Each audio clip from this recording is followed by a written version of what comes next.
Now a debate among presidential candidates John Hagelin of the Natural Law Party, Libertarian Harry Browne, and Howard Phillips of the Constitution Party. It was hosted Friday by the group Judicial Watch. It's an hour and a half. Thank you. Good evening, ladies and gentlemen. I'm Tom Fitton, President of Judicial Watch.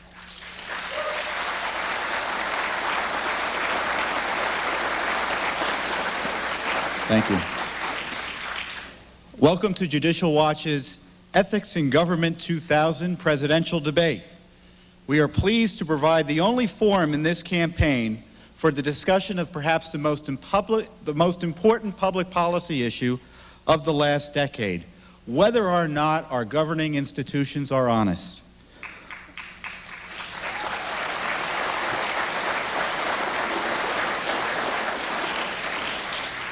Our nation has been harmed by the scandals of the Clinton era, and we can only be healed by holding accountable those who have done wrong and by making sure steps be taken to help prevent wrongs from being done again.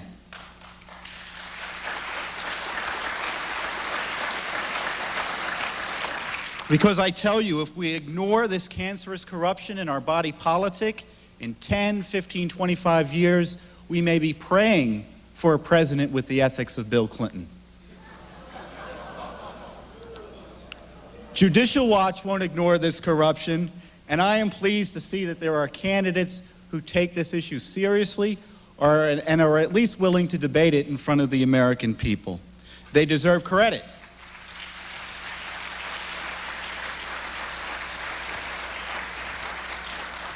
They deserve credit for appearing here tonight to talk about this important issue, especially when so many other candidates refuse to do so.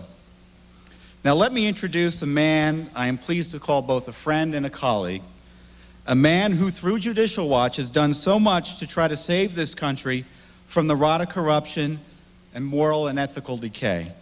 I am pleased to introduce Judicial Watch's founder, chairman, and general counsel, Larry Klayman.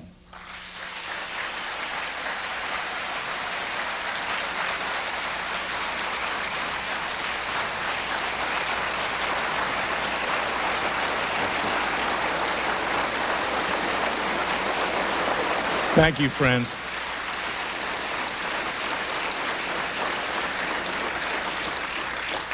Thank you, Tom, fine president of Judicial Watch, and my friend as well.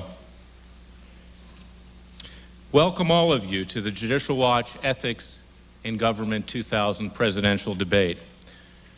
As you know, my name is Larry Klayman, and I'm chairman and general counsel of Judicial Watch. We gather here tonight because our country is in ethical, moral, and legal crisis after 8 years of scandal in our government. Judicial Watch, a public interest law firm, has been forced, literally forced, to bring over 70 lawsuits to address this corruption. Indeed, we were the group that exposed John Wong, sparking perhaps the biggest scandal in American history over the sale of high U.S. technology to foreign powers in exchange for campaign contributions. And most recently, Judicial Watch has obtained court orders finding that the president and his accomplices violated the privacy rights of American citizens like Kathleen Willey, who he assaulted in the Oval Office pantry. It was also our organization through valiant White House, yes, White House whistleblowers Cheryl Hall, Betty Lambeth, and Kathleen Gallant, among others, who came to see Judicial Watch, not Congress, not the independent counsel. And it was this which led to exposing the email scandal, which involves a massive obstruction of justice and the largest cover-up, perhaps in American history. I could go on and on about Judicial Watch's accomplishments, and we don't relish scandal. We relish justice. But this evening is dedicated to educating the American people on why ethics in government is important. It's particularly important if this country is to survive. As it was stated in the old book of Isaiah, in the Old Testament, and you think you are hearing about Washington, D.C., not Jerusalem, where Isaiah stated, how the faithful city has become a whore. She that was full of justice and righteousness lodged in her, but now murderers. Your silver has become dross. Your wine is mixed with water. Your princes are rebels and the companions of thieves. Everyone loves a bribe and runs after gifts. They don't defend the orphan, and the widow's cause does not come before them. What was true in ancient Hebrew times is sadly true in the nation's capital today. While there is no political Messiah to lead us to Jerusalem or the Promised Land, or what Ronald Reagan used to call that shining city on a hill, the presidential candidates in the year 2000 can play a positive role in teaching the American people of the need for ethics, morality, and respect for the law. That's what's paramount in society. That's what allows a society to exist. And as a result, Judicial Watch decided several months ago, when listening to the political campaign and not hearing any real discussion on how to restore ethics to government, that we needed to have a presidential debate on ethics. All presidential candidates registered in enough states to theoretically win were invited to this event. The first to accept was Howard Phillips of the Constitution Party. The second to accept, believe it or not, was Vice President Al Gore, a man who has been sued over and over again by Judicial Watch for his alleged ethics violations.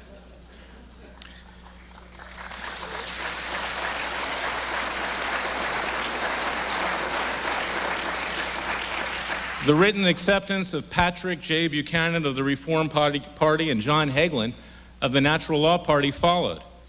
And Ralph Nader of the Green Party told us orally that once he wasn't accepted in the presidential commission debates, that he would be here tonight as well. Strangely, the only one not to accept was George W. Bush of the Republican Party, the man perhaps who has the most to gain by a discussion of ethics in Washington, D.C. today. In recent days, Judicial Watch learned that Governor Bush, in agreeing to Vice President Gore's demands that he participate in the presidential commission debates, you've seen the last three, extracted a quid pro quo from Vice President Gore that he would not participate in this Judicial Watch debate. Gore, to his discredit, agreed to break his well-publicized promise, and in fact his spokesman went on the O'Reilly Factor and bragged that he would confront Larry Klayman at this debate. This is going back many weeks. He broke that promise and will not be here tonight. Following this news, we were informed just in the last day or so that Patrick Buchanan and Ralph Nader would not appear if Al Gore was not here. But Judicial Watch is proud to have three fine and intelligent gentlemen here tonight. Mr. Phillips of the Constitution Party,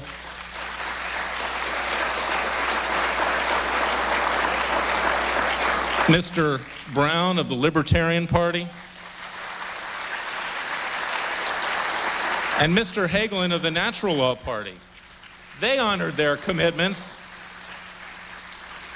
and they are here to discuss how to restore ethics to government. As for those who did not show up, the empty podiums that you see at my left stand as a stark reminder that ethics, morality, and respect for the law have sadly become secondary issues in American body politic. Indeed, what does it say about those candidates who did not accept or reneged on their commitments in terms of their ethics?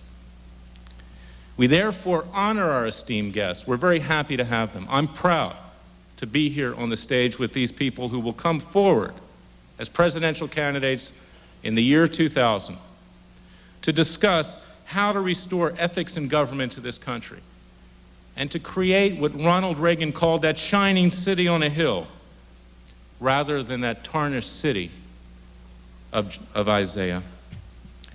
We will persevere. We will succeed. Judicial Watch will bring about justice, but it's important to educate the American people on the need for these values, because if we are to continue as a great nation, and not go the way of ancient Rome and other civilizations. Our first order of business is what's within, our sense of right and wrong, our sense of justice, our sense of treating all people equally and bringing them before the bar of justice if that is required. I'm now pleased to introduce our fine panel of journalists who are here tonight to question the candidates. The first, many of you know her, is Blanquita Cullum of Radio America.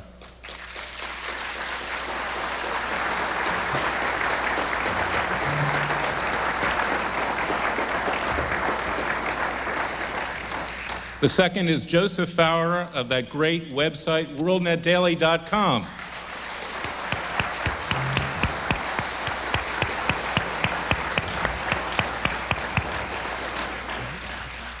The third is Ellen Ratner of Fox News and Talk Radio News.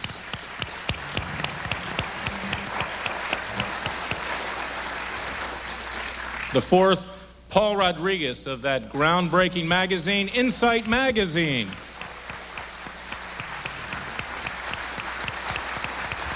The fifth, Armstrong Williams, a syndicated columnist and radio talk show host.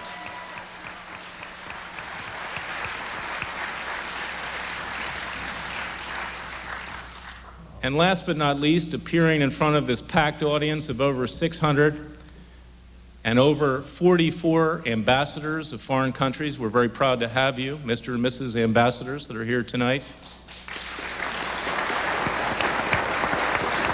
As well as the Washington Press Corps sitting at my right, I am proud to introduce Jim Bohannon of Westwood One, one of the finest radio talk show hosts in the world.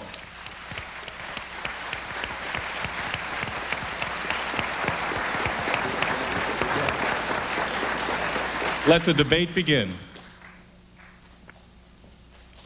And thank you for being with us tonight. We appreciate your presence very much.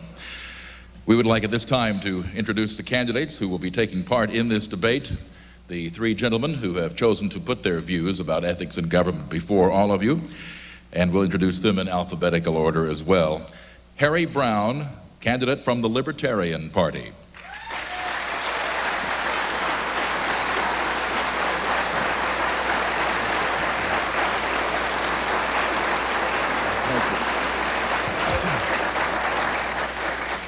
John Hagelin of the Natural Law Party.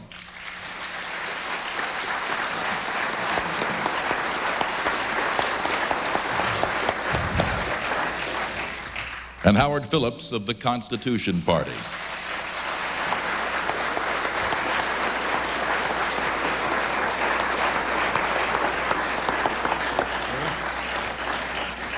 Panelists, including the moderator, will ask questions in turn. Each candidate will have 2 minutes to respond. Panelists, at the moderator's discretion, may ask follow-ups. Candidates will alternate the order of answering on succeeding questions, so one doesn't always go first and one always last. At the end of each cycle of questioning, candidates may have 1 minute for rebuttal if they choose, and I would point out that candidates are not required to use all of the time that we give them. This will continue until roughly 9:20 p.m. Eastern Time, at which time each candidate will then have 2 minutes for a closing statement. I'll ask the first question, which is, would you favor reinstatement of the independent counsel law, and if so, would you have it differ significantly from the previous law? We'll start with Mr. Browne. No, I don't favor reinstatement of it. I think that we have a very bad situation in which the Constitution is not self-enforcing. We have a situation in which we are dependent upon the goodwill of people, and that goodwill has degenerated into which party you belong to. We can expect the Republicans to criticize the Democrats and the Democrats to criticize the Republicans and vice versa, and on and on and on, defending their own and criticizing their opponents. And it doesn't matter whether you have an independent counsel or whether you have congressional investigations or whatever it is. The problem is not so much the abuse of power. It is the power to abuse. The problem is that government has so much power today that it naturally breeds corruption, and not only that, it naturally attracts the worst elements of society to it. People want that power, and so they come to Washington and get that power. What we need to do is not to worry so much about the conduct of people in office, but to take away from them the power to abuse our lives. Take away from them the power to tax our incomes. Take away from them the power to determine what our retirement is going to be. Take away from them the power to transgress over the Constitution and stick the federal government's nose into everybody's business. I mean, my heavens, they're snooping into our bank accounts, they're monitoring our emails, they're doing whatever they want, they're even regulating the size of our toilets. And if you give them that kind of power, then it is going to be abused. And if we worry ourselves to death about procedure, about having in place all of the elements that can counter this corruption, then the corruption will go on one way or another. And those who want to be corrupt will simply circumvent whatever the laws or rules are that we put in place. The overriding issue today is, do we want to cut government down to size? Cut it down to a point where the power to abuse no longer exists. And if we do that, then we won't even worry about whether the President of the United States is a corrupt individual, because he won't have the power to use that corruption to destroy your life, as they are doing today. Thank you. Thank you, Mr. Brown.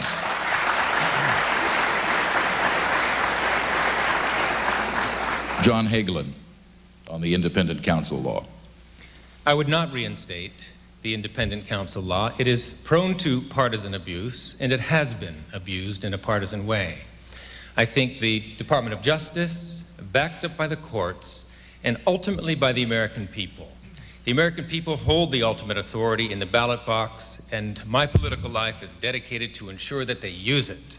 They have not been free to use it because they haven't had, I believe, a voice in either of the parties.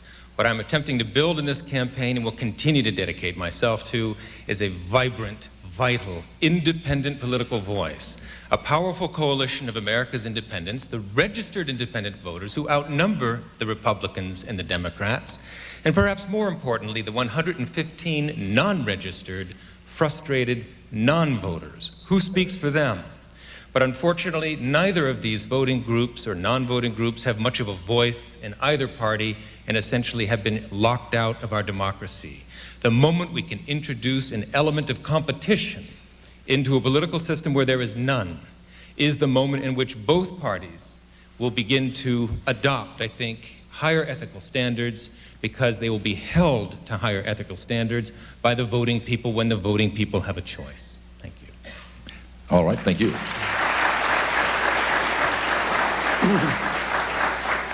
Mr. Phillips. We already have an independent counsel. His name is Larry Klayman.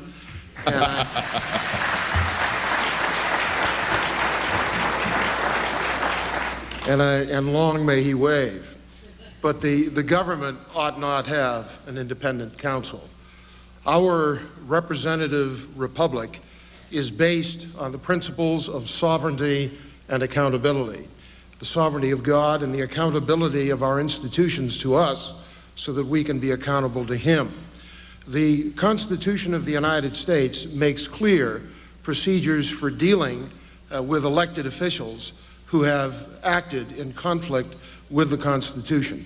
There is a procedure for impeachment, and there is a procedure for conviction with respect to persons who are not subordinates of the executive branch.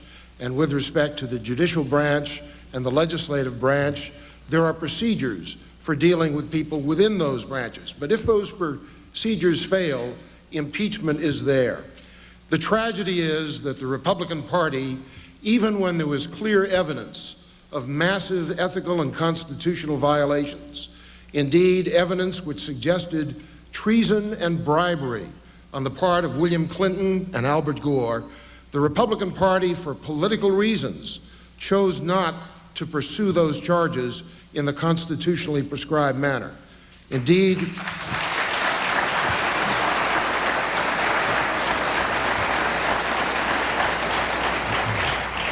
top leaders of the Republican Party told me in 1994, after the election, that they didn't want to go after Bill Clinton because they thought it would be easier to beat him in 1996 than any other candidate whom the Democrats might put up. They were wrong. And then again, I spoke to members of the United States Senate who mocked at my suggestion that there be a real trial of the charges of impeachment that were brought before them. One of them said to me, "Do you really think we want to run against an incumbent Al Gore in the year 2000 election?" The answer should have been, "Yes, we will do our duty," but they did not. Thank you, Mr. Phillips.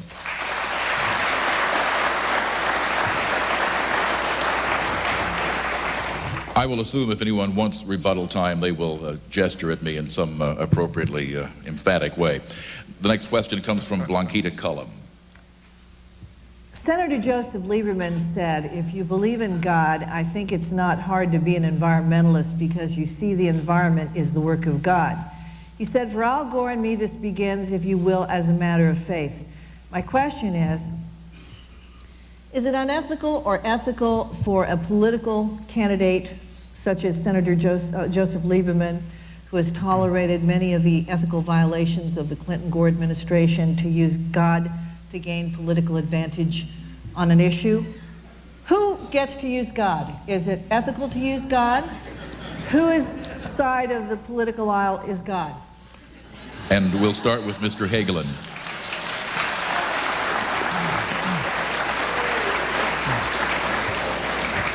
I think any citizen of our country is free to use the name of God. I think no one has a monopoly on God. I think that although we must, I believe, uphold a strict separation of church and state, meaning government and doctrine, government should not be associated with a particular doctrine. I do believe that if politics is the mechanism through which we collectively choose what kind of a nation we wish to co-create, then if it is not infused by our highest commonly shared ethical and moral and spiritual principles, then what is it? It is, unfortunately, what it has in effect become, government to the highest bidder.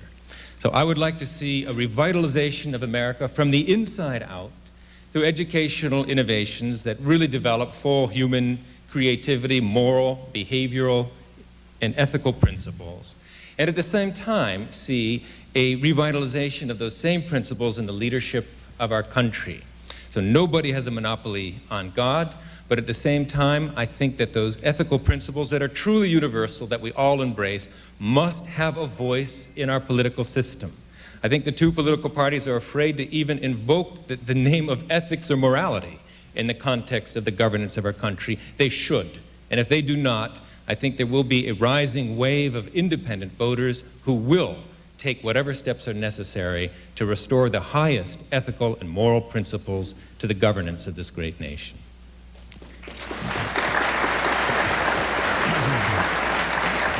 Mr. Phillips. The words separation of church and state are nowhere to be found in the Constitution.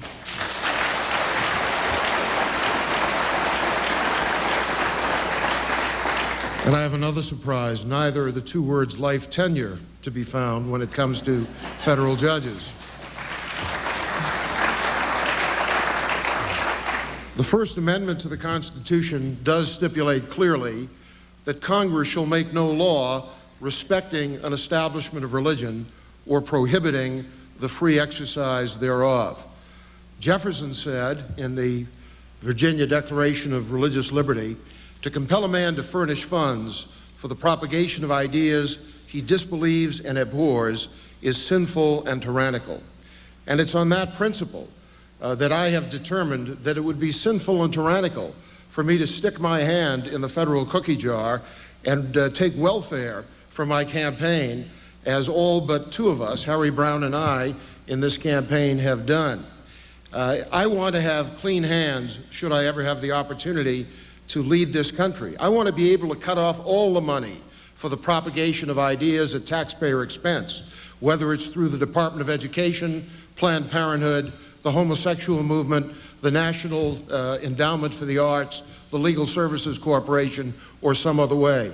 Mr. Lieberman is, of course, entitled to proclaim his faith and to talk about the ways in which it might apply. And I pray that I will always have a holy boldness in unashamedly proclaiming my Christian faith.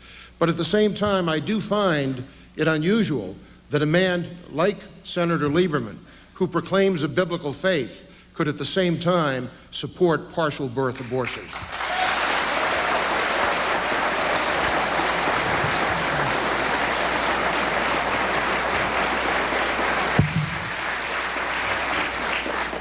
Mr. Brown.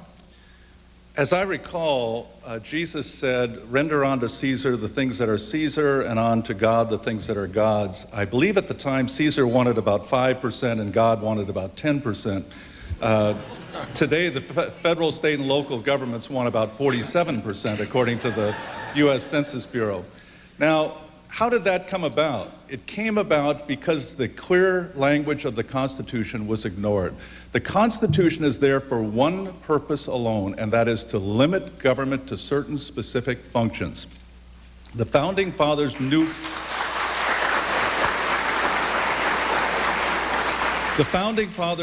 what they were doing. They knew if we let the politicians step across that line and break those limits for a good purpose, with good men doing it, that this would pave the way for bad men to do the same thing with bad purposes in the next year or the next congressional session or in the next presidential term.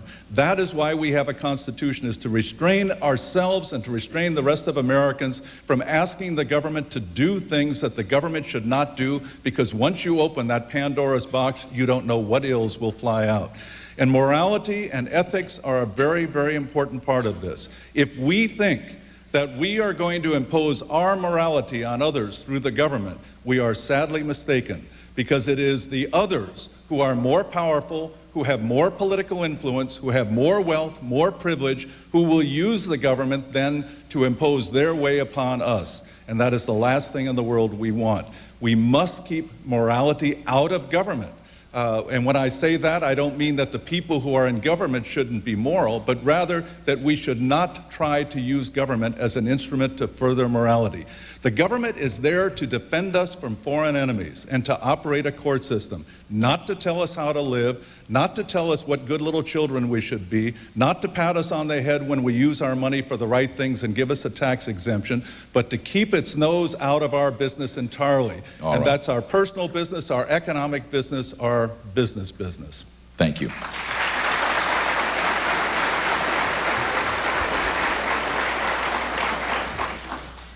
The next question comes from Joseph Farah. Thank you.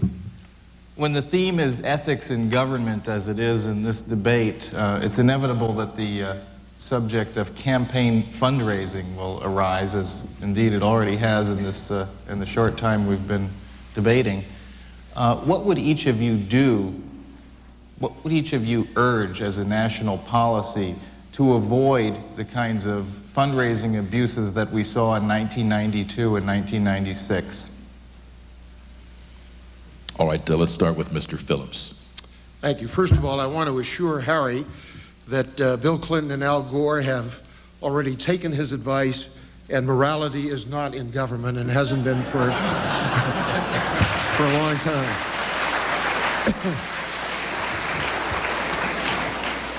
With respect to campaign finance reform, I think back to the War for American Independence, and I think it most unlikely that George Washington and his colleagues would have applied to King George for advice on the regulations concerning which they could fight for their independence. Today, politicians in the major parties and the Reform Party say that the federal government can properly subsidize and regulate their campaigns. That's wrong. I believe in free speech for everyone. There is no limit on the number of words that a newspaper can print for or against a candidate for office. Likewise, there should be no limit on the number of dollars a candidate can collect from a particular person or that a particular person can give to a candidate. We need to remove all of the ceilings on campaign contributions. There is no ceiling on Ted Turner, on ABC, CBS, NBC, and Fox. There should be no ceiling on private citizens as well.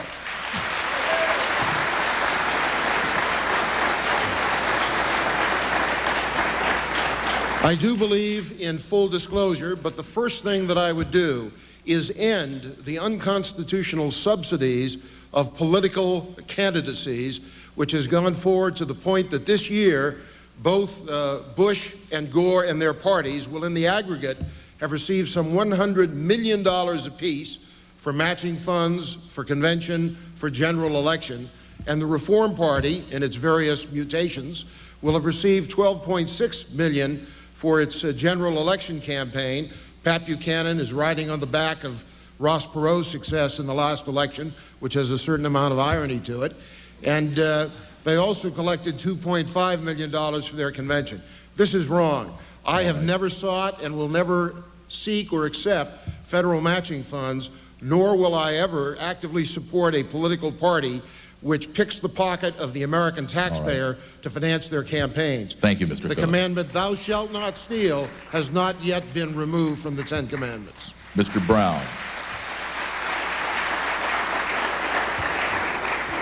It's easy to believe that America is just naturally a two-party country, that this is what has evolved because people wanted it. But it's not. It's something that has been imposed by the force of government by Republicans and Democrats. First, through ballot access laws that keep third parties off the ballot or make it very, very difficult for them. And even when third parties get onto the ballot, they've spent so much money they don't have any money left for advertising. Second, through the campaign finance limitations, there should be, as Howard pointed out, no limit whatsoever on what you can give to a campaign. If you give $1 million to a campaign and somebody doesn't like that, then that person doesn't have to vote for the candidate.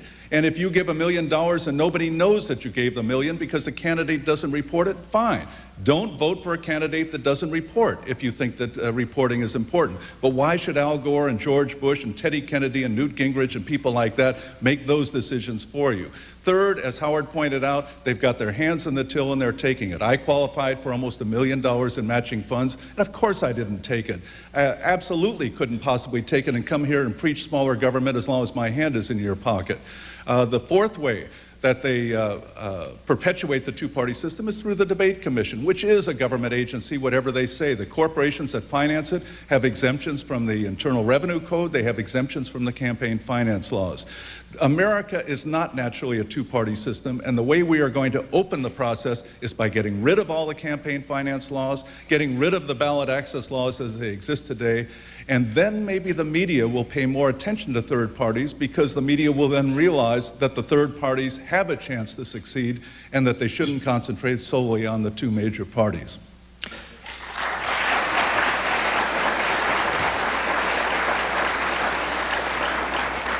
Mr. Hagelin. This is an area where I think we have sharp disagreements. I've worked in Washington, D.C. long enough to believe that we must change the way campaigns are financed. I believe the re-election campaigns of our congressmen should be by people, not by incorporated entities. Since PACs were legalized, and they were once called bribes, our government has become more responsive, more accountable to the special interests who bankroll those campaigns than to us, the people they are elected to represent. We can pull the rug out from underneath the special interests, but only through the elimination of PACs and soft money, without which we will continue to have a disease care system that is a cost-effectiveness disaster, the most expensive disease care system on earth, and among the poorest health of any developed country, because 1,000 medical PACs perpetuate the medical status quo so that Congress actually outlaws prevention. It has been banned from Medicare, from Medicaid, from all of our government health care programs. That's why we have the most expensive disease care system on earth. We can change the way campaigns are financed, and only then, I believe, can we restore government accountability to the people. That change, that crucial campaign finance reform, will never come from within the system. John McCain took on soft money, but even he wouldn't talk about PACs. He would not bite the hand that feeds him. No incumbent will voluntarily surrender that electoral advantage. It's going to take an independent political voice, one that does not accept PACs, and one that is therefore beholden only to the people to ram this common sense reform down the throats of our Congress. This is not rocket science, but on the basis of this common sense structural reform, we will suddenly see support for common sense solutions that the overwhelming majority of people support, like preventative medicine, like ending our energy addiction to foreign oil and fossil fuels through the development of our clean, abundant, renewable energy resources, like sustainable agriculture, like educational innovations that are working spectacularly in our most successful public and private schools, but reforms that will never see the light of day under Republican or Democratic administration. Before we go further, we have rebuttals requested. Mr. Bohannon, I'm sorry. Yes, go right ahead, please, Mr. Phillips, please.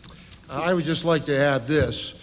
We have seen many examples of an increasing gap between the leaders of the political parties in Congress and the grassroots of their parties. This is particularly noticeable in the Republican Party. I would argue that most Republicans, most donors, small donors, overwhelmingly opposed most favored nation status for communist China, certainly permanent most favored nation status. Yet permanent MFN was voted in the Senate 85-15 and overwhelmingly within the Republican Party, especially in the House of Representatives. Why? It's because of a finance system which makes it very difficult for a newcomer to be elected to Congress unless he's got 500 friends who'll give him $1,000 apiece. The alternative is to go to the party leadership and do their bidding on NAFTA, the World Trade Organization, paying the phony debt to the UN, the $17.9 billion bailout of the IMF, the corruption of the Republican Party. The reason why it no longer merits our support is in large part because of their dependence on the money derived from this unconstitutional financing system. Thank you, and I believe Mr. Brown also wished to rebuttal. I think it's very telling that Ralph Nader is whining about the fact that the Republicans and Democrats won't let him into the big debates, and yet he wants taxpayer funding of federal elections. Who does he think is going to dole out the money to the candidates, the Republicans and Democrats? If he gets his will, he won't get any money at all, and he'll be blocked from raising any money by the laws that will be passed by his very invention. We need to recognize that when you turn things over to the government, it's easy to imagine all these things about preventive medicine, innovations in education, all these other things, these wonderful things that the government is going to do. But the fact is, you're not going to write the laws. You're not going to enforce the laws. They're going to be done by the same people who created the laws that you object to so much now. The fact is that the answer is not to reform government. It is not to get better people in government. It is to reduce government to a size where it can no longer hurt us. And as far as campaign finance laws are concerned, there should be no campaign finance laws. You should be the ruler. You should decide who you support on the basis of whether they report or don't report, who is supporting them or not supporting them, and more than anything else on what they stand for. Thank you. And we'll make it unanimous on rebuttals, Mr. Hagelin. Yes. Well, I would like to propose another alternative, which is again in the opposite direction. I don't think the federal government of the United States of America will ever be so small, even if it's in charge of the defense of this nation, that it will be not be subject to special interest pressure, even if it's just from the defense manufacturers.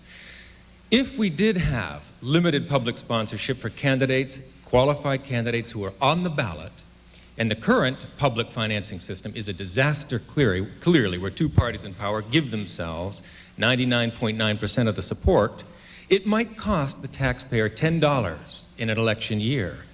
But compare that to the $500 it will cost all of you taxpayers just to build a limited missile defense shield that does not work. And I will tell you, as a physicist, it cannot work in its current convention. It is purely pork barrel subsidization of the military manufacturers, and it is at the expense of the American people. We need campaign finance reform. Thank you. The next question comes from Ellen Ratner. Do you consider it ethical for a government to keep 2 million of its citizens in prison? Why or why not? And if you've answered that and you have time, could you also comment on the ethics of the government carrying out the death penalty? Mr. Brown leads off. Well, first of all, as far as the death penalty is concerned, it's not a federal issue. The federal government should not have any laws concerning common crimes like murder or rape or hate crimes or any of these things. The federal government was never meant to be involved in normal law enforcement. The only crimes mentioned in the Constitution are treason, piracy, and counterfeiting, and those are all things done by government employees.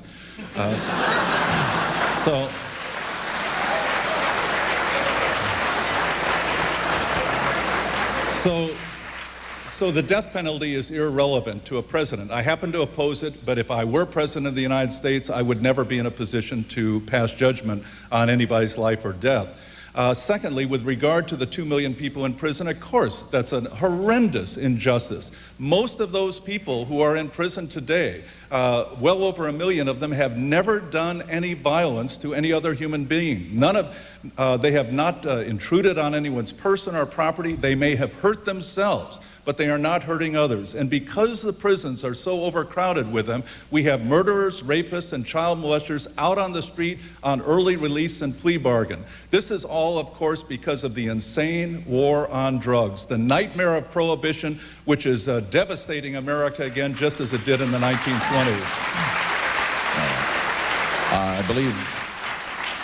I believe Ms. Ratner wished to follow up, and let's try to keep it brief, both in question and answer on the follow-ups. No, I didn't want to follow up. I just wanted to make sure that the first part of the question was answered, which you did. All right, very good. Then the next response will be from Mr. Hagelin.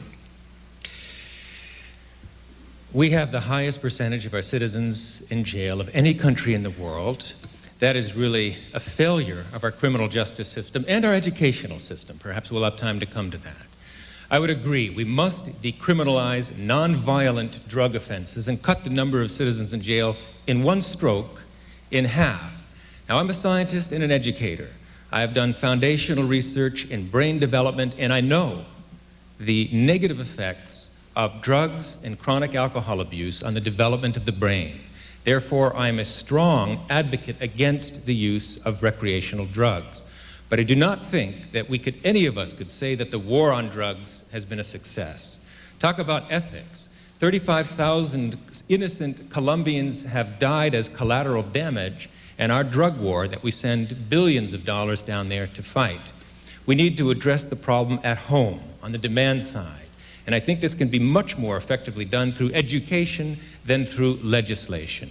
In other areas of crime as well, effective crime prevention works. It has been all but eliminated at the state level in the recent reaction in the last 6 years to get rid of educational and rehabilitation programs from the prisons. It is neither humane nor cost-effective to the taxpayer to fail in the rehabilitation effort because the percentage of our citizens in jail is an unconscionable failure. Mr. Phillips. Well, first of all, let me again echo what my friend Harry said, and that is that criminal justice is a matter of state and local jurisdiction, not federal jurisdiction. And there are very few cases in which the federal government should have any authority whatsoever to imprison people. At the state and local level, there are more people in prison than there ought to be. Many of the people in prison should have been executed long ago.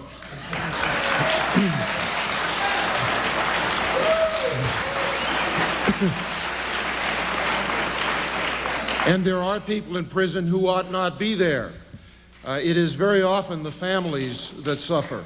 And this is true of nonviolent drug offenders. I've been in prisons visiting friends from the pro-life movement who have been jailed for worshiping, for praying outside of abortion mills because the Republican Party enacted the FACE bill, the Federal Access to Clinic Entrances bills, which places in jeopardy any person who tries to dissuade a woman from killing her child.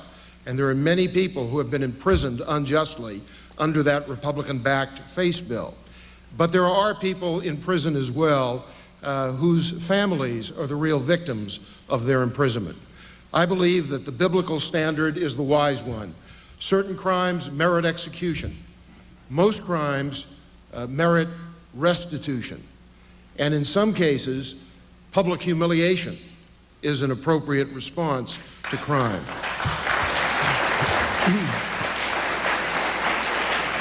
It's certainly unfair to require the taxpayer to subsidize the incarceration of people who have committed economic crimes, when in fact those economic criminals should be indentured to their victims instead of having their victims indentured to them.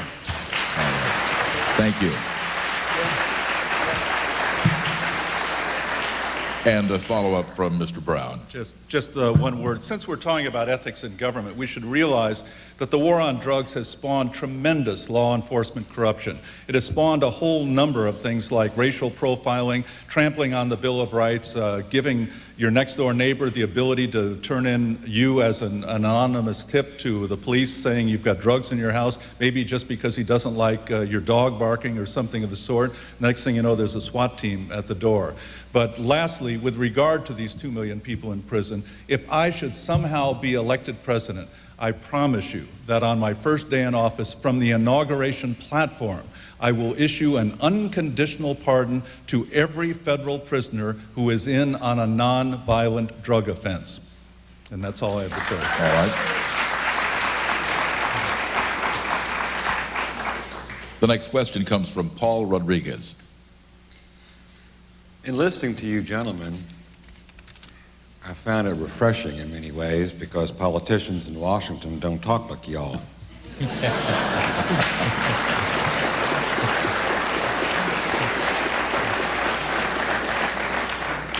Now, that said, politicians in Washington deal with the reality of bureaucracy. So my question to you three gentlemen, if you were president, how would you deal with the ethics of having a U.S. military force that has on its payrolls people who still must go on welfare, food stamps, and live in inadequate housing?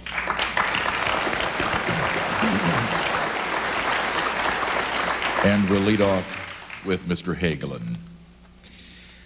I agree with that sentiment that there's firstly a tremendous amount of waste in military spending, much of it going to weaponry that is so costly, but weapons that the Pentagon and the branches of the military don't even want. Without even thinking hard, we can cut military defense procurement by $40 billion a year and nobody would know the difference. These are the weapons like the B-2 bomber that are problematic, that the military doesn't even want at $2 billion apiece. And I would redirect those precious resources towards military personnel, military retention, military recruitment. Every time a military individual retires from the military due to unsufferable quality of life, that is tremendously costly to the nation. But at the same time, I would challenge in this post-Cold War era the need for a $300 billion military. I think the greatest threat to U.S. security right now is not the need to fight a major war on two fronts simultaneously, but the very real day-to-day threat of terrorism in this age of weapons of mass destruction. It is easy for any rogue nation or terrorist organization to float a crude nuclear explosive up the Potomac. There is nothing in our current military that protects us from that sort of nuclear or biological or chemical warfare.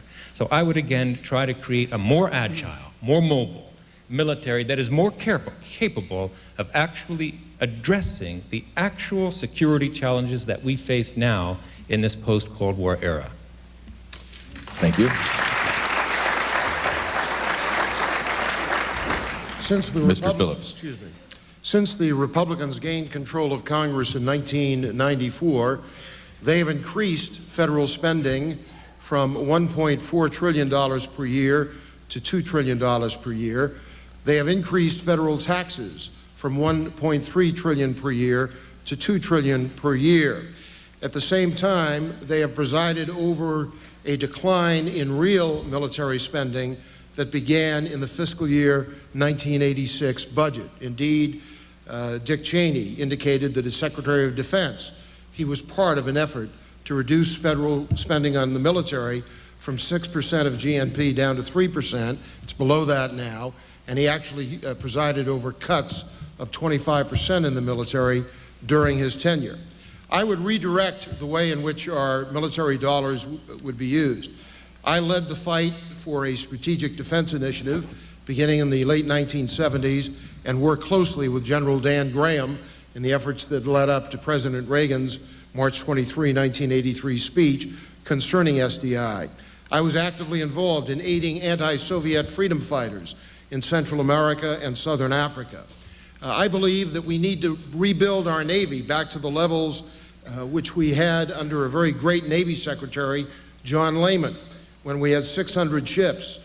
It's now down to 300 ships, with the Republicans having joined with the Democrats in supporting the withdrawal of our forces from Panama and looking the other way as a communist Chinese-controlled company has gained control of the ports at both ends of the Panama Canal. Now more than ever, we need a two-ocean navy. And we also need to take our troops out of UN control. They should stop fighting the battles of the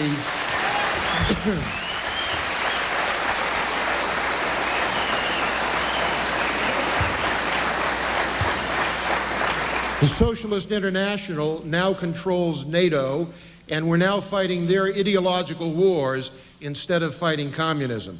We need to get out of NATO. It's no longer an anti-Soviet defense alliance. It's a means by which American soldiers serve as mercenaries for the New World Order. Thank you. Thank you.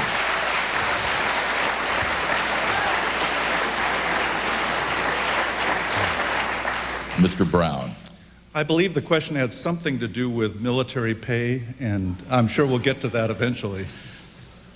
The Constitution of the United States says that the government should defend us from foreign enemies. We have the strongest national offense in the history of the world and a very, very weak national defense. All we want from government, the reason we put up with taxes, the reason we put up with the intrusions is because we think it is going to defend us from foreign enemies and domestic predators, and we don't get either from the government. Today, we have troops in almost 100 countries around the world as though we were the Roman Empire. We have the ability to annihilate any country in the world. We can make enemies anywhere in the world, and we have done so. We can bully countries everywhere. But we have no ability to protect this country from any two-bit dictator who gets his hands on a nuclear missile. What I want to see is to pull back all of this national offense, which is not what our government should be doing. Our government should be protecting us. Our government needs a border patrol to protect us from those rampaging Canadians when they come running down from Ontario. And we also need a missile defense. Mr. Hagelin doesn't think that's physically possible. I don't care. Ronald Reagan said we need a missile defense, turned it over to the Defense Department, and 17 years later, we are no closer after spending $100 billion. We need to realize that the Defense Department is just another agency of government. It is the post office in fatigues, if you want to put it that way. What I would do as president is to put up a $25 billion reward for the first company that can produce an actual working missile defense and demonstrate that it works. And if Mr. Hagelin is right that there is no possible way it could be done, all we would be out would be the few dollars that it took to print the posters that we'll put up in 7-Eleven stores. All right. But I bet you that we would have a missile defense within 3 or 4 years. And then we could afford to pay the military personnel exactly what they're worth, and they would not be on food stamps. Very good.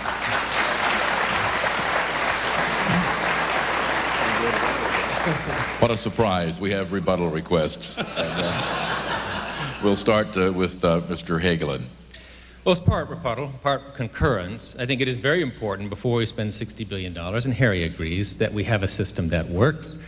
But I think more importantly right now, by the way, it's not the government, but it's my colleagues in physics and the engineering sciences who've been working on this for 17 years. They love getting paid to work on it, but they all know it doesn't work. Probably more important to protect our national security right now is to stop creating enemies throughout the world. We have a very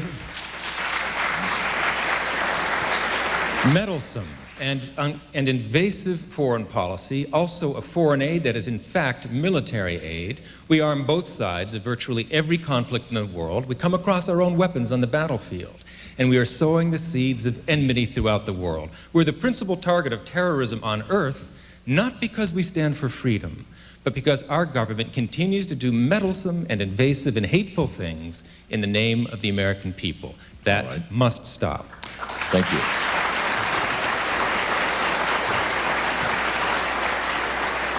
Mr. Phillips. The problem is our government, our politicians have been meditating on SDI for 20 years instead of deploying it. And the problem was not with the Defense Department. The problem was that Ronald Reagan didn't turn to them. He turned to Al Haig and George Shultz, who said that pieces of paper signed by Soviet leaders were more important than deploying a defense for the American people. You can have a defense. It's never going to be perfect. During medieval times, knights had a shield. Sometimes the lance would go past the shield, but the shield saved the lives of some. It's the same thing with the strategic defense. Not all missiles will be stopped, but some lives will be saved, and it will serve as a deterrent. Harry has said in a previous encounter that he thinks you can defend the United States on $50 billion a year. I disagree. I think you need much more than $300 billion a year in real expenditures. And I, of course, would see to it that our men and women in the service were properly compensated. We need to prevent the kind of turnover we have now. And I would also, by the way, eliminate same-sex training in the military. All right. And go back to the old policy on homosexuality.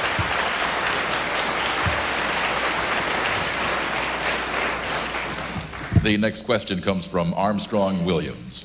Mr. Brown, Mr. Hagler, and Mr. Phillips, you know, oftentimes we like to point out President Clinton's ethical problems. But I think something that we sometimes overlook is that we know that Washington, that politicians, Republicans and Democrats, respond to polls, their fingers in the wind. And if the American people had sounded the alarm early on, President Clinton would have been gone long ago. Even during the point of the impeachment, the American people overwhelmingly supported him. Even now, his approval ratings is almost in the 70s. So what questions do the continued popularity of President Clinton raise as concerning the kind of linkage that the American people, that the majority of Americans want between ethics and politics? We'll start with Mr. Phillips. Well, let me say that we do have a problem in this country. And the problem is that the positions of authority in our society today are different than those which prevailed 30, 40 years ago. I recall in the 4th grade, I had a wonderful teacher, Miss Sanderson, and we began each day with a Pledge of Allegiance to the flag, and then a Bible reading, and then we sang, "My Country, 'Tis of Thee." And Miss Sanderson, who was not an untypical teacher for those times, talked about what a wonderful country we have and how it was built on the rock of solid principle. And all of those rocks put together gave us a city on a hill. And she said that when you surrender those principles, each of those building blocks is a principle, you begin a long slide down a slippery slope, and it's only a matter of time before you hit bottom. We have been on a long slide down the slippery slope. The wrong messages are being communicated in the government schools, on the television screens, and from Hollywood. Some people say, well, what would you do about Hollywood? What would you do about the garbage on television? Well, I remember what some Republicans used to say, if you tax something, you get less of it. So one of the things we would do is get rid of the income tax and the estate tax and the capital gains tax and the gift tax and the FICA tax and taxes on business activity. We'd replace them with a revenue tariff and with excise taxes targeted on the entertainment industry.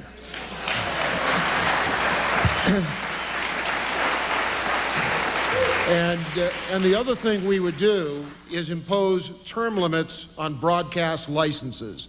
Politicians seem to be anti-monopoly, except when it comes to the big media. The government should be out of it completely, but if the government is in it, giving a title of nobility to the people who control the nation's airwaves, let's place a time limit on it, and let's let them compete for the public's favor instead of making it a permanent honeymoon deal between the regulators and those who are the beneficiaries. Thank you. Jim, Mr. Brown. If I may interject, I'm sorry. Yes, I just want to make sure, though, that we address the heart of my question, which is the kind of linkage that a majority of Americans want between ethics and politics. The last word, to say it briefly, I don't want to abuse my time. Government cannot be an instrument of salvation, but it can be an instrument of degradation. And government, federal, state, and local, has been degrading our culture. The Great Society subsidized a number of programs which undermined the family and undermined the basic biblical values on which this country was founded. We can't get the government to make people believe the right things, but we can stop using it to undermine the good instincts that people may have. And we need to have people obey the first ethical law, and that is when you take an oath to the Constitution of the United States, you read it, you understand it, and you obey it. That's the number one.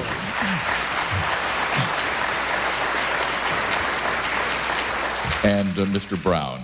The people of the United States long ago, in the majority of them, tuned out on politics, and necessarily so. They came to realize that whoever was elected president, whoever ran Congress, it would not make any difference. Government would go on its own way, getting bigger, more expensive, more intrusive, more oppressive, more sleazy, more corrupt, more all of the things that we profess not to like. The fact of the matter is that many people elected Republicans in 1994 in order to bring about a halt to this and to change the direction towards smaller government. They didn't get it. Bill Clinton instead became their focus, and they were after Bill Clinton from the beginning. Now, I have no love for Bill Clinton. As a matter of fact, I don't love Bill Clinton as much as the Republicans do. The Republicans love him to death because he's done two things for them. Number one, he has, by going after him with the impeachment and going after his ethics, it has diverted attention from the Republicans' own failings, their own inability to do any of the things they said they would do if they ever got control of Congress. And secondly, when people have called them on it, they said, well, we couldn't do it. Bill Clinton vetoed it. We need a president in the White House. Well, they once had a president in the White House, and still government grew by 2/3 during the 8 years of the Reagan administration. The fact of the matter is that we will get ethics in government only when government does not have the power to abuse us. And we will get people in Congress who will care about reducing government and addressing your needs and my needs, which is to get government out of our lives, only when we elect people who are not Republicans and Democrats, and of course, in my opinion, only when we elect libertarians, because only libertarians want you to have a free country. Only libertarians believe that you should be free completely of the income tax. My heavens, you work 6, 8, 10 hours a day. Who are these guys in Washington to presume to tell you how much of this belongs to them and what crumbs you will have when it's left over? Please, we're running out of time here. Don't you see the linkage? If they have the ability to do that, if they have the arrogance to do that, do you think past to govern their ethics? Of course not. If they have the ability to take you and put you in a swindle called Social Security while they are living high on the hog on their own retirement plan, do you think that any kind of ethical control is going to affect them? Of course not. All right. The answer is to reduce government to its absolute minimum, and then we won't care who is in Washington. All right, thank you.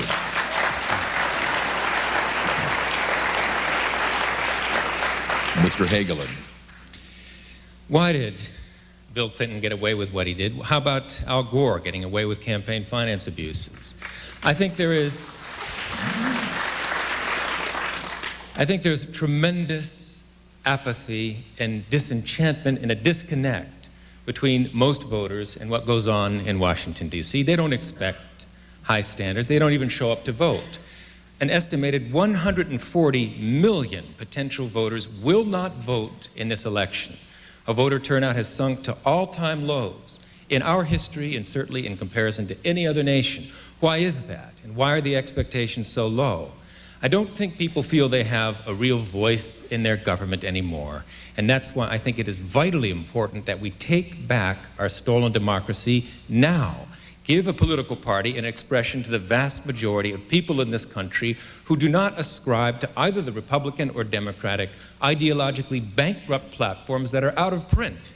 If there were real solutions there, if there were innovative solutions to the nation's critical problems, certainly we would have seen those solutions sometime in the last 100 years. But I also think there's a certain moral relativism that is at play here, sort of a decline of founding principles of our nation. I would like to restore our government on deep principles of morality and of science. There's not such a difference anymore between what we scientifically know about the universe and the ultimate unity of humanity and of life, and what we feel and what comes to us from our philosophical and spiritual traditions. I would like to restore government to profound, deep principles, base government on what actually works, not what's politically expedient, not what's bought and paid for by special interest groups, just the most up-to-date and effective solutions to problems. The problem is today, 90% of the time the candidates who spend the most win. And that means the real expertise of our elected leaders are simply those who are most skilled in raising special interest money. That is no foundation for government. Thank you.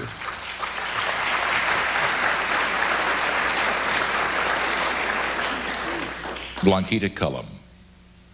Our nation has suffered some extreme tragedies, terrible tragedies.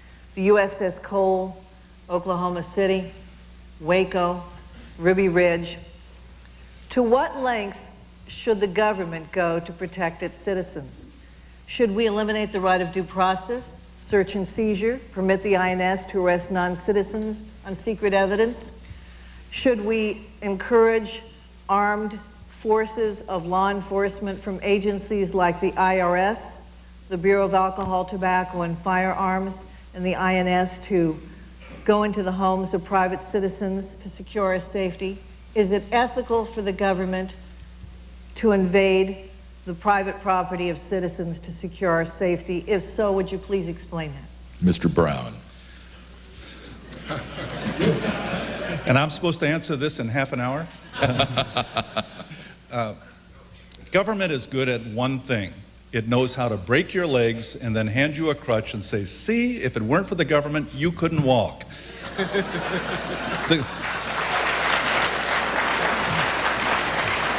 And we see this in practice all the time. The government goes around the world meddling in everybody else's affairs, creating enemies, and then terrorists respond to that and the government runs to the rescue, and not by getting its nose out of the affairs of other countries around the world and stop making enemies around the world, but instead putting controls on us. We're not the ones who cause the problem, but we are the ones that suffer. Look at all the airport security that exists today. For what? Because of the government's drug war? Do they ever catch any drugs that way? Not likely. Is it because of the terrorists? Well, let's stop the terrorists by stopping the American foreign policy that breeds terrorism and not put the controls on the American citizens. Waco, for instance, is a typical example of what the government has done. I don't know who fired first at Waco. I will never know. All I know is that the government of the United States had no business sending troops there in the first place.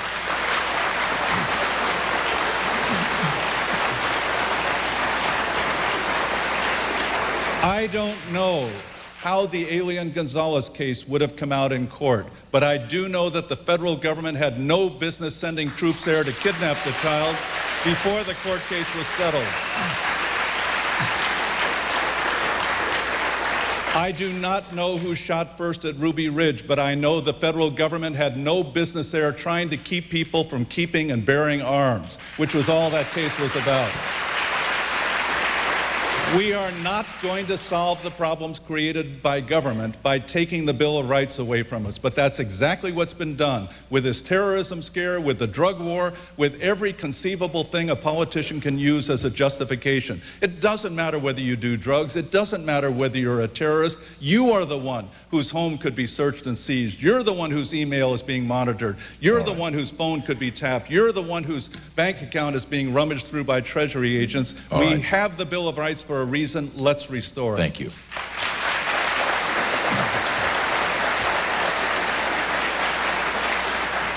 Mr. Hagelin.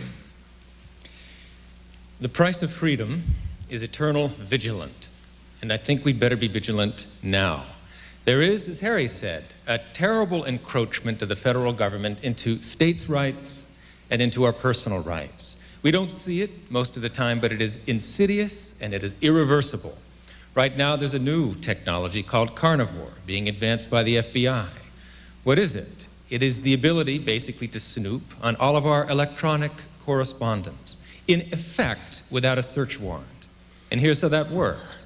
They can get a search warrant if they suspect an individual of a potential crime, but instead of targeting that individual, they target his or her server.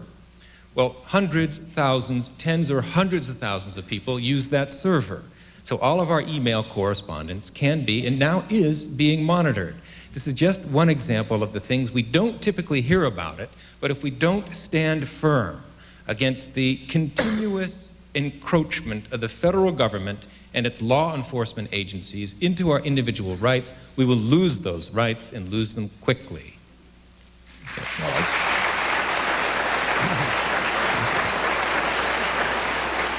Mr. Phillips.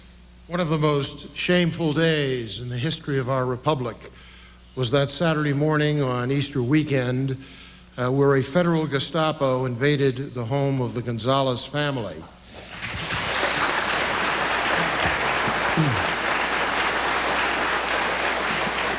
I just looked out into the audience and I saw Donato Dalrymple. Donato, would you stand up?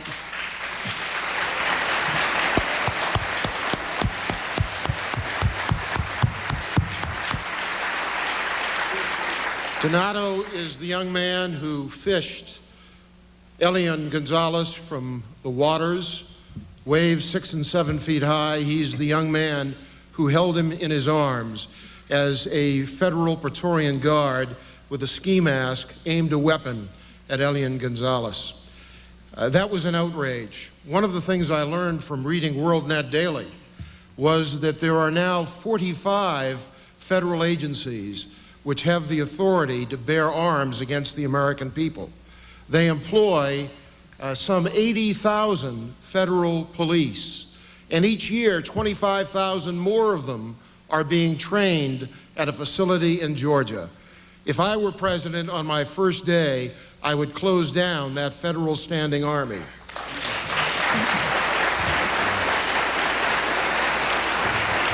There would be no more Wacos and no more Ruby Ridges, but I do disagree with George Bush.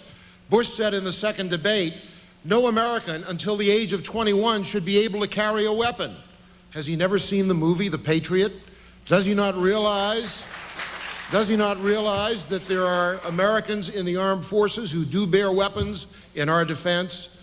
Does he understand that the Second Amendment has no exceptions? It says the right to keep and bear arms shall not be infringed. It doesn't say except for trigger locks, except for gun shows, except for people who haven't reached the age of 21. We need to disarm the federal government and let the American people bear arms in their own defense. Okay.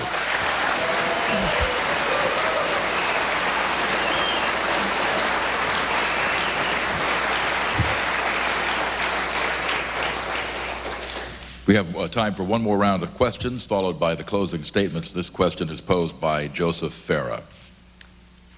I'd like to know if the Supreme Court justices that each of you would appoint as president would be more or less likely to overturn Roe versus Wade.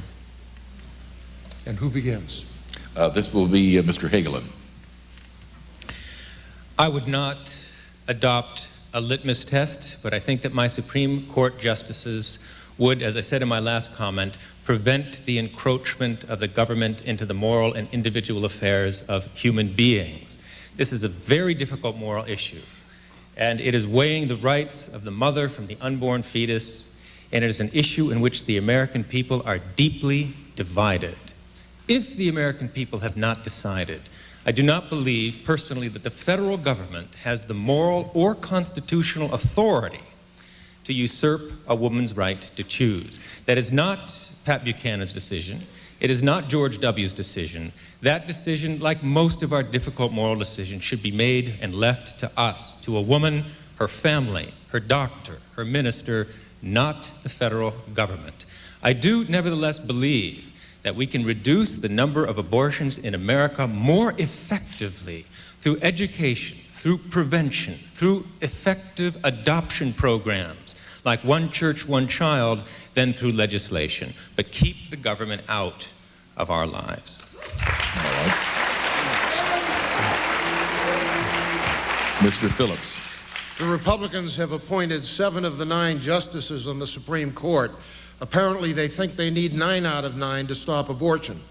I opposed the appointment of Sandra Day O'Connor. I met with Ronald Reagan the day he was nominated. He promised to name pro-life judges. She had been a leader in Planned Parenthood, was a pro-abortion state senator in Arizona. I testified against David Souter's confirmation. He had blood on his hands. He had changed the policies of 2 hospitals from 0 abortion to convenience abortion. Not one Republican senator opposed his confirmation. I testified against Ruth Bader Ginsburg, who was pro-abortion, pro-homosexual, thought the Supreme Court should be a supreme legislature. Only 3 Republican senators opposed her.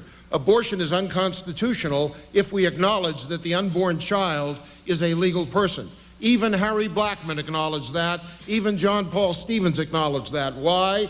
Because the Fifth Amendment says no person may be deprived of life without due process of law. 40 million persons. 40 million persons have been deprived of life without due process of law. The Supreme Court is under the Constitution, not over it. The fifth article explains how the Constitution may be amended. It doesn't provide that it may be amended by opinions issued by the Supreme Court. On my first day in office, I would name U.S. attorneys whose number one priority would be to enforce the constitutional mandate that no person may be deprived of life without due process of law, and they will prosecute every abortionist and every abortuary in the United States of America.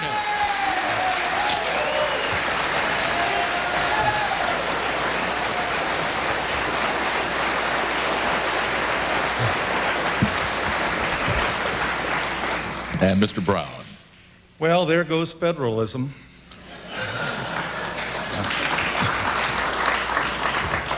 The government is not there to be our personal plaything. It is not there to violate the Constitution for good things that we want. It is there to remain within the chains of the Constitution, as Thomas Jefferson put it. No crime should be legislated by the federal government. Congress should have no authority to pass laws against murder, rape, or any other kind of common crime. And abortion is murder in the eyes of Mr. Phillips. It is in my eyes also. I believe that until science can prove otherwise, we have to assume that life begins at conception. But are we going to tear the Constitution apart in order to get our way on this? I think not. At least I'm not going to. And secondly, when has the government ever satisfied us in the past? When has the government ever delivered on any of its promises? When has any federal program produced the results that were promised for it? The war on poverty has escalated poverty in America. The war on drugs has expanded drugs in America. Can you imagine what a war on abortion will produce? I will resist the temptation to make the flip remark that within 10 years, maybe men would be having abortions. But I do know this, that it is not the answer. You pass this law against abortion, and next year you're going to be fighting it again in the year and the year and the year after that.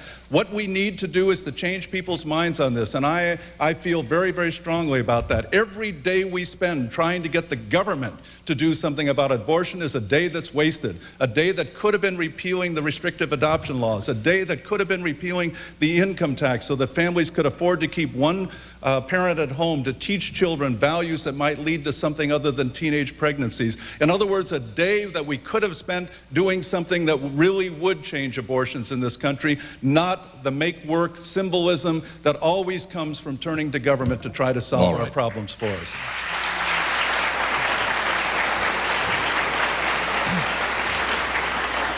And Mr. Phillips, a rebuttal. I am not asking for the enactment of any new laws. Criminal justice is indeed a matter for state and local determination. They decide what penalties apply to the abortionist and the abortuary. But the Constitution requires that if the unborn child is a person, that the president, who takes an oath to defend the Constitution, obey that oath and see to it that the Constitution is upheld.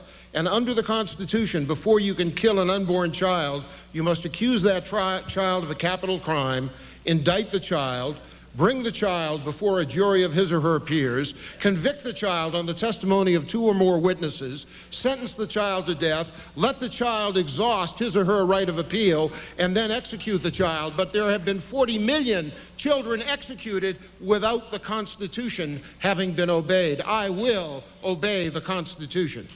Thank you.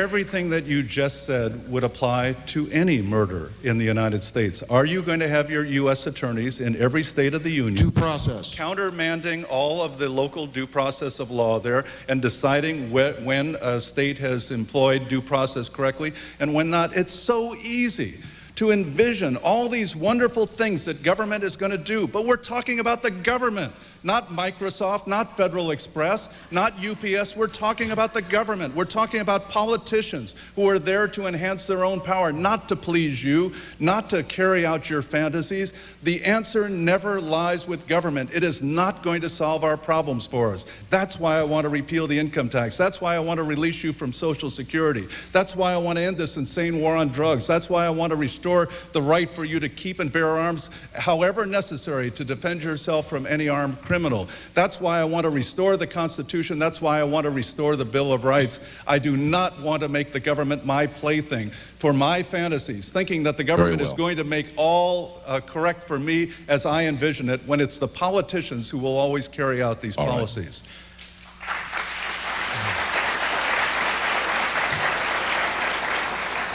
At this time, we'll have closing statements, 2 minutes each, and I'll keep rotating the order of how the questions started, so that means that it would be Mr. Phillips' turn to lead off the closing statements.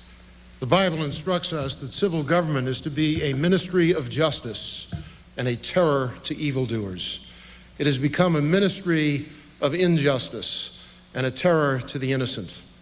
The first duty of the law is to prevent the shedding of innocent blood. The framers of our great system said we are endowed by our Creator with certain inalienable rights. They knew that law is always the will of the sovereign, and they acknowledged the sovereignty of God. And they required that Congress be accountable to the people so that the people could be accountable to their sovereign. As President of the United States, I have a clear agenda. I'm the only person running for president this year in any party who has ever headed a major agency or department of the federal government.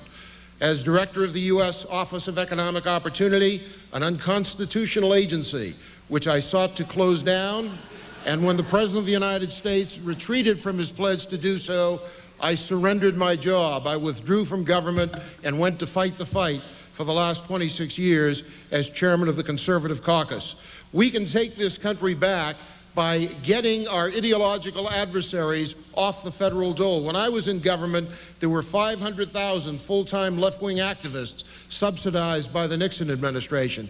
Today, there are 2.4 million who are employed by federally funded nonprofit organizations. That's why you have conservative votes and liberal victories, because no matter what happens on Election Day, they work in the courts, in the streets, with hired lobbyists and elsewhere to conform public policy to their privately held views, subsidized with your tax dollars. I will close down the IRS, replace the income tax with a revenue tariff, get us immediately out of the United Nations, support the Second Amendment, get the federal government out of education, and restore parental and local control of our education. Thank you. My friends, if you don't vote for what you believe, you will not get what you want. I humbly request your consideration on November 7. Thank you. Thank you.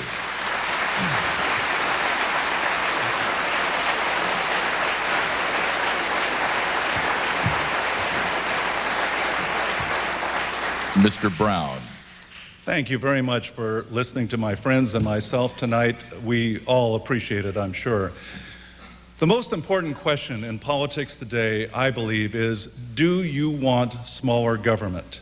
Do you want smaller government? Do you want to be free of the income tax? Do you want to be released from Social Security? Do you want to get the government out of your life? Do you want smaller government? If you do, the first step is obvious. You have to stop supporting the people who are making government bigger. Whatever your reason for voting for George Bush, maybe because you can't stand Al Gore, or voting for Al Gore, maybe because you're afraid of the religious right, whatever your reason, it won't matter. When you vote for people who are bringing you big government, you are supporting and endorsing big government, and you should never expect to get anything else. In effect, when you vote for Republicans and Democrats, you are giving up. You're saying, I'm never going to be free. I'm never going to get the America that I want, so I'm just going to make the best of a bad bargain. I will vote for the person who will take me to hell at the slowest possible rate.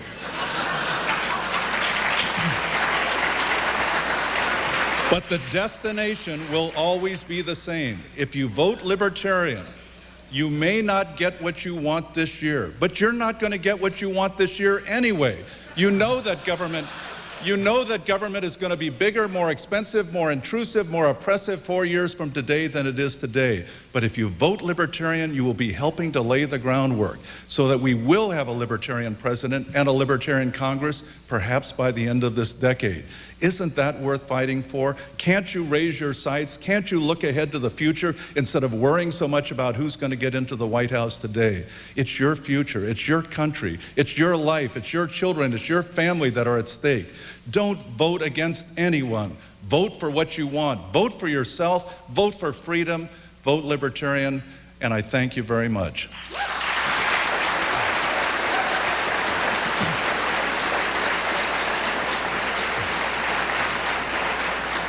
And Mr. Hagelin. I'd like to thank Judicial Watch for this wonderful forum and subsequent discussion of ideas. I'd like to thank Jim Bohannon, our panelists, especially my fellow candidates and great patriots who dared come and speak at this forum today. I would like to thank all of you also for coming. My candidacy is about achieving unlimited possibilities for ourselves and for our country, not perpetuating the status quo bought and paid for by special interests. There is tremendous potential to improve our health, to improve education, to bring greater prosperity to all Americans, and cut the size and cost of government significantly through common sense solutions that are being ignored by government for purely political reasons. As a scientist, my political philosophy is simple. Our government should be about what actually works, not what's bought and paid for by special interest groups. And as a scientist working for 20 years to move Congress in the right direction, I can assure you, as you know, there are common sense solutions to all of our critical national problems. There are educational innovations that are working spectacularly. There's effective preventative medicine to cut the size and cost of our disease care system enormously. Renewable energy technologies to end our costly addiction to foreign oil, responsible for more than half of our enormous trade deficit, reforms that will never come from two candidates that are marinated in oil, Al Gore or George W. Bush. None of these solutions will see the light of day under Republican or Democratic administrations bought and paid for by special interest groups. It is vitally important that we take back our stolen democracy and remember that every third-party vote, every Hagelin-Goldhaber vote is a precious vote because it sends a loud wake-up call to Washington, D.C. Third-party votes are the only votes historically that have ever accomplished anything. A woman's right to vote, the abolition of slavery, child labor laws, workers' comp, these ideas and most others came from third-party candidates who did not win. But they got enough votes to send the Republican and Democratic parties scrambling to co-opt these ideas. Let's take our place in history as the generation that broke the two-party death grip. Thank you. Thank you.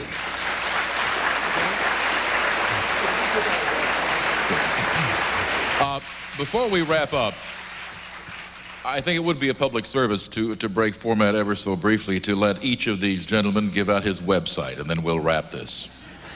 Thank you. Mine is harrybrown.org. harrybrown.org.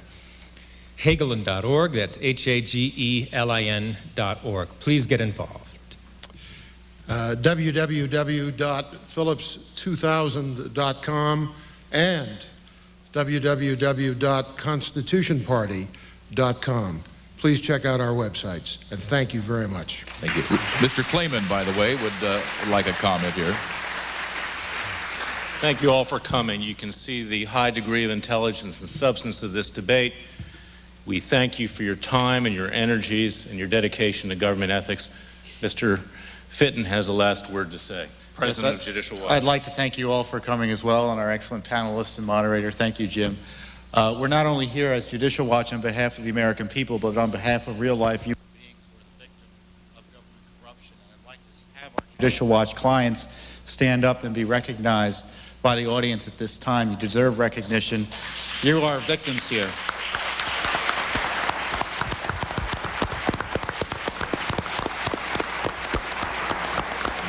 Thank you. Thank you. Again, our candidates, Harry Brown of the Libertarian Party, John Hagelin, Natural Law, Howard Phillips of the Constitution Party. And thanks to our panelists, Blanquita Cullum, Joseph Farah, Ellen Ratner, Paul Rodriguez, and Armstrong Williams. Howard, thank you again. Very good to see you. Pleasure to be with you. Aaron? And certainly, special thanks to Larry Klayman, Tom Fitton, and the staff of Judicial Watch for making possible the Ethics in Government 2000 presidential debate. I'm Jim Bohannon. Thank you for being here in the audience tonight. Good night. John, thank you. You did a great job.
C-SPAN and the